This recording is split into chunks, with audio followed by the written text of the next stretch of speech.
ఆర్టీసీలో ఒక విచిత్ర పరిస్థితి మీదన ఆంధ్రజ్యోతినే కథనం రాసి ఏంటయ్యా అంటే అక్కడ ఆర్టీసీ ఎండి ద్వారకా తిరుమలరావు, దాంతో పాటుగా వైస్ చైర్మన్, అదే సమయంలో చైర్మన్ రాజకీయ పార్టీ వాళ్ళని పెడతారు. వైస్ చైర్మన్ అంటే ఐఏఎస్ఆర్ ఐపీఎస్ పెడతారు, అంటే ఫుల్ ఛార్జ్. కానీ ఆయన రిటైర్ అయిపోయారు. రిటైర్ అయినటువంటి అధికారులకు సంబంధించి రేపు పొద్దున భవిష్యత్తులో లీగల్ లిటిగేషన్. కాబట్టి ఏం చేశారంటే ఆ పదవిలోనేమో వైస్ చైర్మన్ కమ్ ఎండి గారేమో ద్వారకా తిరుమలరావు గారు ఉంటారు.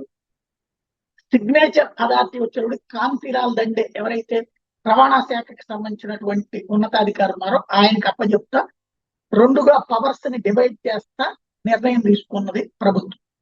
ఇది ఆర్టీసీలో గందరగోళానికి కారణమవుతుంది. ఎందుకు అంటే ఎండిగా ఉన్నటువంటి ఆయనకేమో కనీసం ట్రాన్స్ఫర్ చేసే అధికారం కానీ, సస్పెండ్ చేసే అధికారం కానీ, ఇతర అధికారం ఉండదు. కేవలం అడ్మినిస్ట్రేటివ్ పవర్స్ ఉంటాయి. ఆపరేషన్స్ అంటే బస్సులు ఎట్టించెట్టుకు నడపాలి, ఎక్కడ దాకా నడపాలి ఏంటన్నప్పుడు అది నడిపేటటువంటి వాళ్ళ మీద పెత్తనం ఆయన కూడా.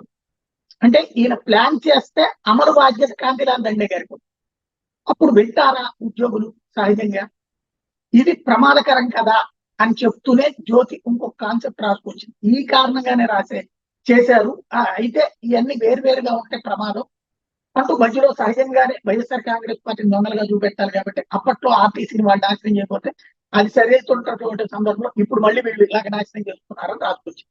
అప్పుడు ఏం నాశనం అయిందో అర్థం కాలేదు. అదే ఆర్టీసీ దర్జాగా సాగినటువంటి పరిస్థితి. ఆర్టీసీ వాళ్ళని దశాబ్దాల తరబడి వాళ్ళకి ప్రభుత్వ ఉద్యోగులుగా మార్చాలన్నటువంటి సిస్టమ్ ని చేసినటువంటి పరిస్థితి. మరి అది నాశనం ఎట్లయిందో అర్థం కాదు. కాకపోతే ప్రతి వార్తలో కూడా మన వాళ్ళు తప్పు చేసినా సరే ఆ తప్పుని ఎత్తి చూపెట్టే క్రమంలో కూడా అవతలోళ్ళు కూడా దొంగలు వాళ్ళని సరిచేసే క్రమంలో వీళ్ళు ఇక్కడ తప్పు చేస్తున్నారని కన్విన్స్ చేసే ప్రయత్నం జ్యోతి చేసుకొస్తుంటది. అందులో భాగంగా వార్తని నిజం రాసుకు కొంత వక్రీకరించింది.